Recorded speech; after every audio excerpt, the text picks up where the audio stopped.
funny because actually, oh, well, here we are. Hello, everybody. How we living? How we living? How we loving? We are I here. I'm excited because we are going to talk about people. We're going to talk about AI. We're going to talk about power. We're going to talk about opportunities. And I've got Nicole Cramer. Let's go. Come on. Let's Let's get go. it. Let's do it. Power duo right here, right? People are power. So this is our live session this week. We've been doing these off and on and telling stories, talking about opportunities, things that have happened, and really, what that general connection has been, that general through line. And it's been people, it's been opportunities, it's been relationships, it's been connection, whether it's getting a job, whether it's advancing my business, whether it's doing scary things and not doing them alone and having that mental edge. And we've talked about a ton of things. I want to talk a little bit about AI today, if that's cool. Yeah. And I want to make a statement that I believe. I believe that AI is not going to replace people, but it is going to replace the companies who forget that people are power. I would agree that there's a strong move by a lot of companies towards the tool. It is a tool. It's definitely an advantage in some ways. And I think part of the challenge is going to be how do we still prioritize the most important part of all of this, which is the people. That it really comes down. People do business with people. That human to human It's never interaction. going to change. People do business with people, and they do business with people that they know, like, and trust.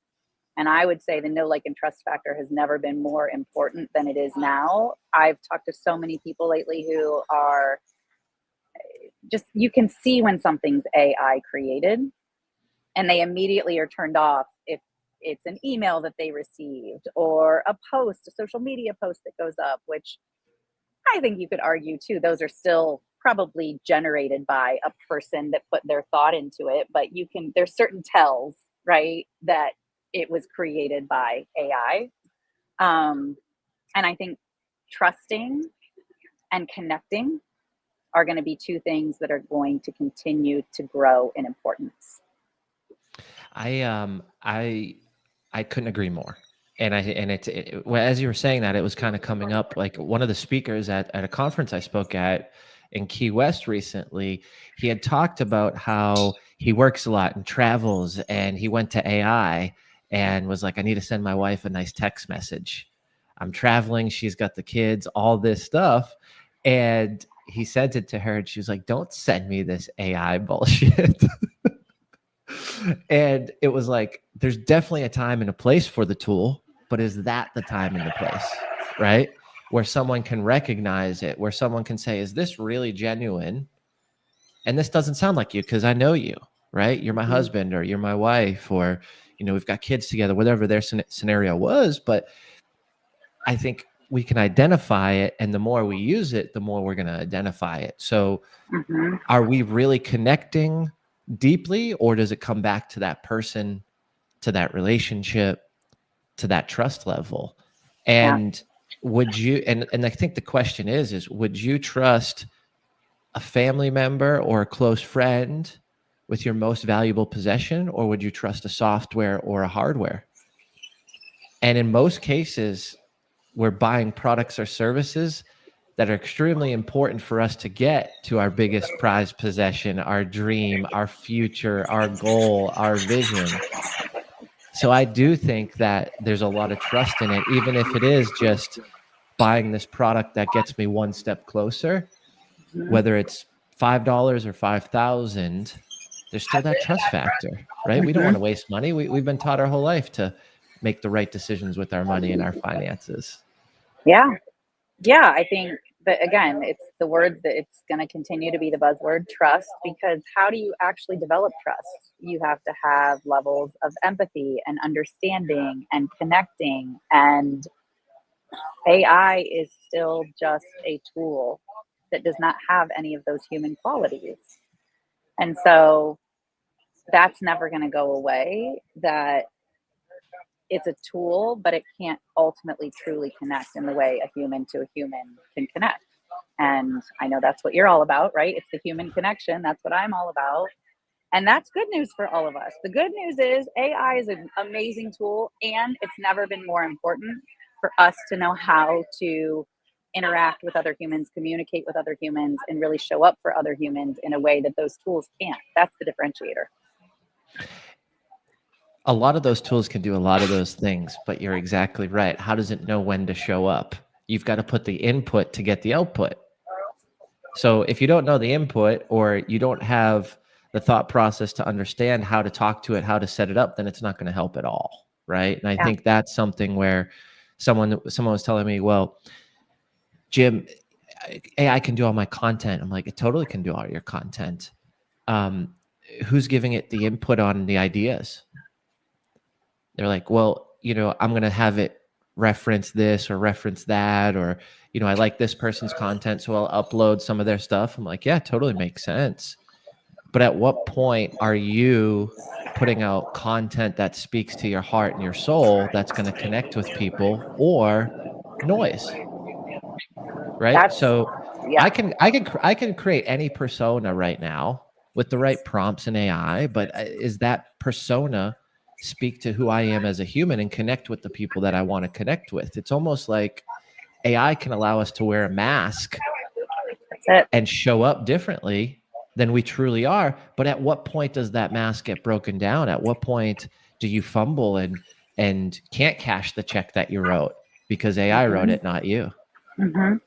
So well, I think it's always that people factor, and you can sniff it out. You can see it. You can feel it. You can see when someone's.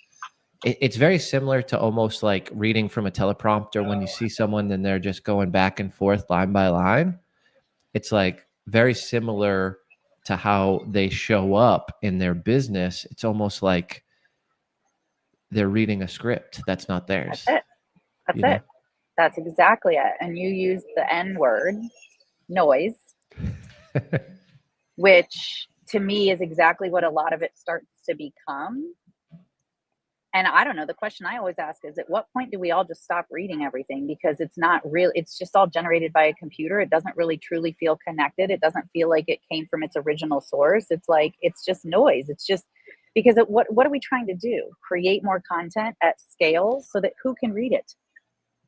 Right? Because we're all too busy creating our own content at scale and doing all like, no, when is anybody actually reading anybody's stuff? Or, my mentor, Phil, he said this once on one of our meetings.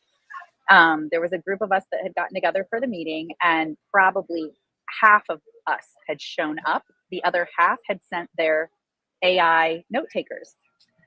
And Phil jokingly said, at what point do just everyone's note takers show up on the meeting and nobody actually shows up on the meeting? And then what actually happens on the meeting? Like, what actually transpires, right? Is everybody just sending their note taker, and then what are they going to take notes on?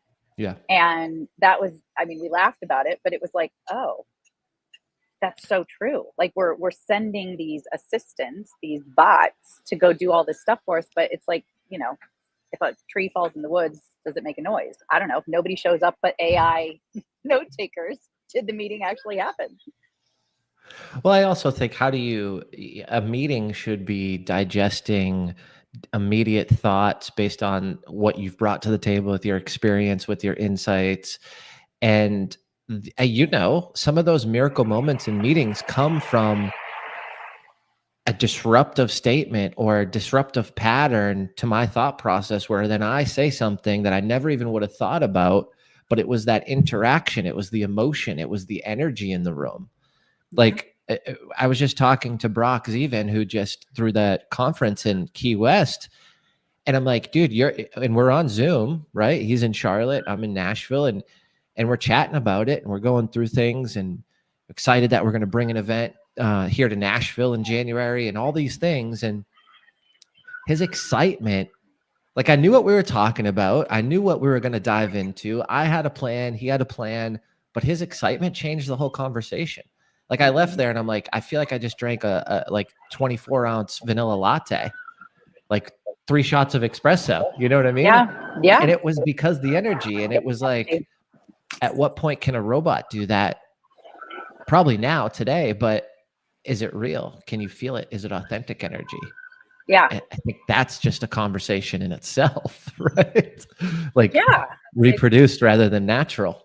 You can look Yeah. at that with everything, you know? And it's such a different feel for me to go. And listen, I use AI. None of this is like either one of us bashing it as a tool. I think we're just really emphasizing what we know to be true and what will always be true and what we hope people don't forget is always going to be true, because at the heart of all of this, it's still about the people. So yes, I use AI. I love it. I have conversations with it, because the way I create or do anything with it, I give it a prompt, but then I have a conversation.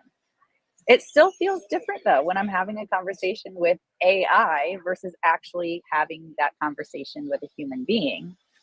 And I think that that's important to note, because people are using it in a lot of different, for therapy, for self-development, and I think all that can be great. However, it's never going to have that same energy like what you described, walking away feeling like you just took 3 espresso shots. Like, there's something to be said for the genuine, true connection when people are together. Totally. That's never going to be replicated or simulated by a tool, a piece of software. It's like, when I don't know what to do, what do I input into AI? I just talk to it, tell my experience, and then it makes a decision based on someone else's decisions. But when I don't know what to do, whether it's in business or life, and I go to a friend, they listen, they advise based on what they've seen me do in the past from 20 years of friendship. They think it through. They understand, am I looking for a hug? Am I looking for a solution to the problem? Am I looking for, just someone to listen? Yeah. All those key points, those micro expressions, those things we lean into that we do naturally from interaction, those show up where I don't know if AI can do that or read it correctly, because Right. you're just inputting what you're inputting. Right. Well, it can't hug you. I know that.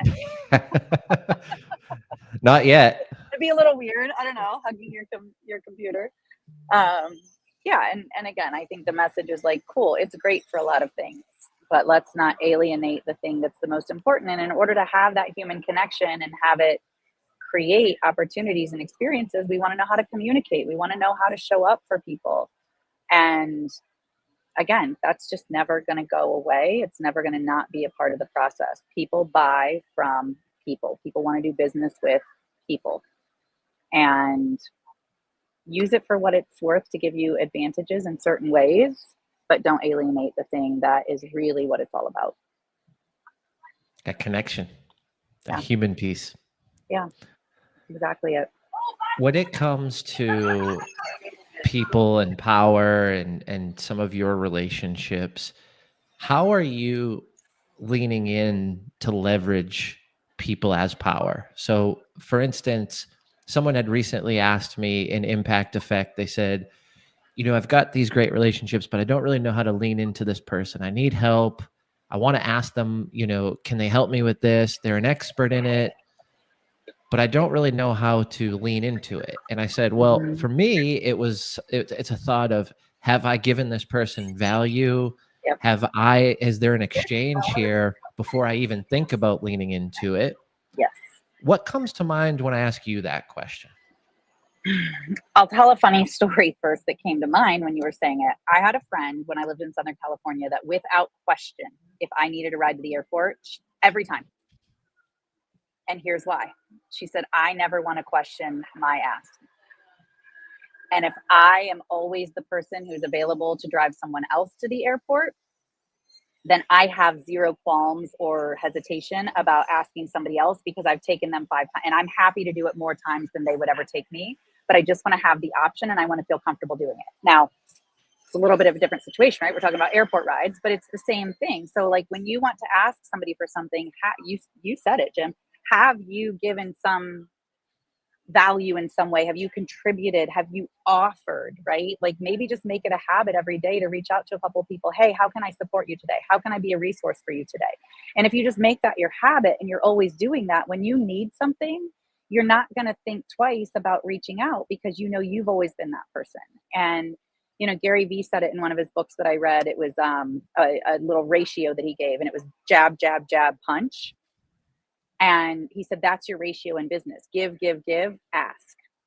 So to me, when we want to ask for something, a lot of times maybe there's hesitation there or fear there if we haven't done something that might feel like we've given to that person. And I'm not saying we can't receive without giving. Like that's not what's coming out of my mouth. But it's a lot easier for us to ask for what we want when we've also been available for giving support, value, resources to someone else. Totally. It's well put, well spoken. I love the story too about the airport. I think it's. Thank you, Lisa Claypool, for always being my airport ride.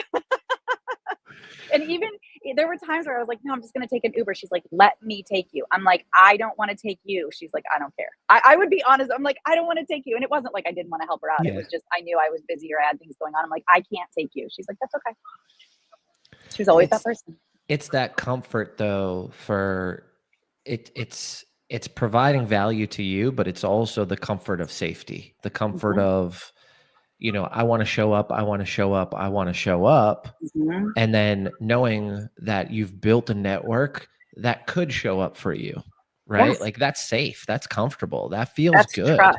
Yeah. That's trust. That's trust. When somebody says they're going to do something and they do it, that's how we start to develop trust. Like I don't even live in Southern California anymore. And I guarantee if I needed something, I could and would call Lisa. And I still do. She's a wonderful person. 2 years ago, I traveled to Southern California. I was going in for a funeral and I was only going to be there for 48 hours. And I said, hey, I'm going to be here for a short time. I've got a lot going on, but would love to see you. She said, I'm out of town. What do you need? Do you need a place to stay? Do you need a ride from the airport? She hooked me up with all those things. She did. Her husband came pick me up from the airport. She lent me her car because she wasn't in town. So she said, you can use my car while you're here and you can stay at my place. That's how we should feel in business too, right? Like that's not like we're going to invite people over to stay at our place or necessarily, but have we given in a way that makes it really easy for somebody to trust us because we have shown up for them. Yeah. I love it. I love it. I love it.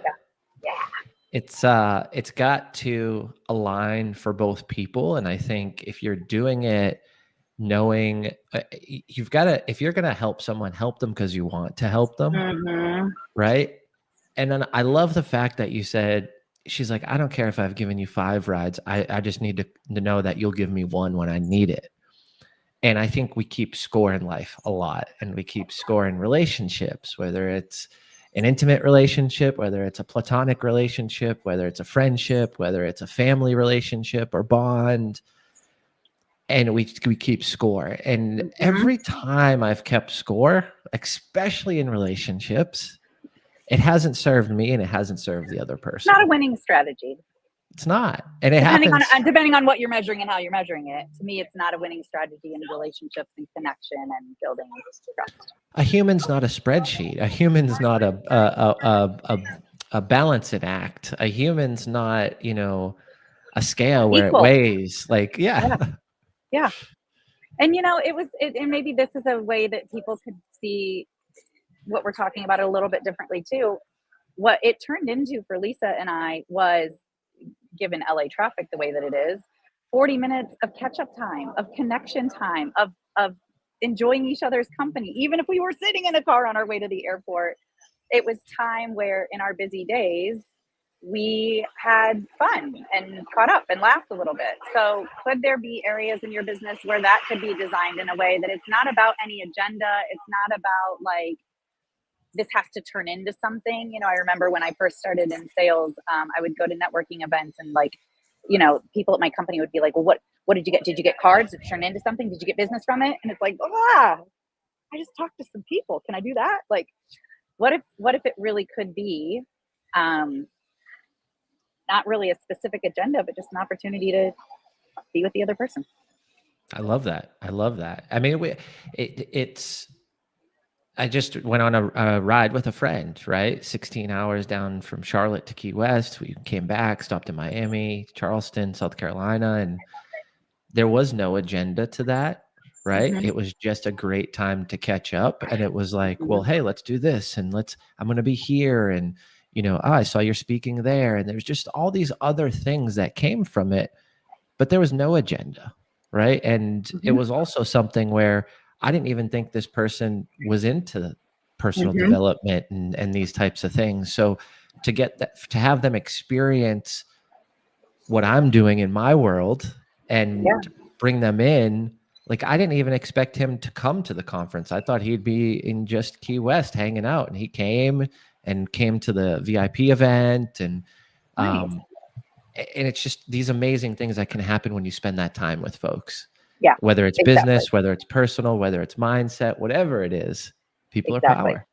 Yeah, give yourself a reason to be around people that doesn't have an agenda. Like I was just at lunch, Jim, with a couple of friends who are also business partners in certain areas, and we were talking about hosting an event that's not specific to business development, but it is, if that makes sense, because we're just having an event to bring people together. Give people a reason to get in a room with you and have a conversation with you that always doesn't just have to lead to what can we do together in business, but can just be a reason to get together and like have some fun. Be a Connect. human with other Be, humans. be a human with other. Imagine that if we really just got back to what it's really all about to begin with. This might not be the exact perfect analogy for what we're talking or story for what we're talking about, and I'm not going to tell it because I will botch it. But have you ever heard the Mexican fisherman story? No. More or less, this like Wall Street highfalutin guy goes to vacation in Mexico, and there's this fisherman there that he goes fishing with one day, and he basically starts telling him how he can scale his business and grow his business and do all these things. And what it starts with is the Mexican fisherman is like, yeah, I catch fish, I eat what I catch every day, I spend time with my family every evening, and then I wake up and do it again.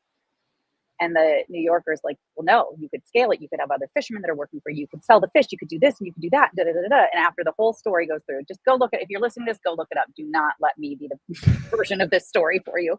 But he gets to the end and the fisherman's like, okay, so why would I do all that? What would I want to do all that for? And he says, so that you can live life the way you want to live it. And he goes, but I'm already doing that. Like, he's already living exactly how he wants. So I don't know. I think of that with human connection. It's like we've got all these fancy tools and all this technology and all these different ways to show up in the world. But what it really comes down to, what's most important at the end of the day, is the human connection piece. That's never going to go away.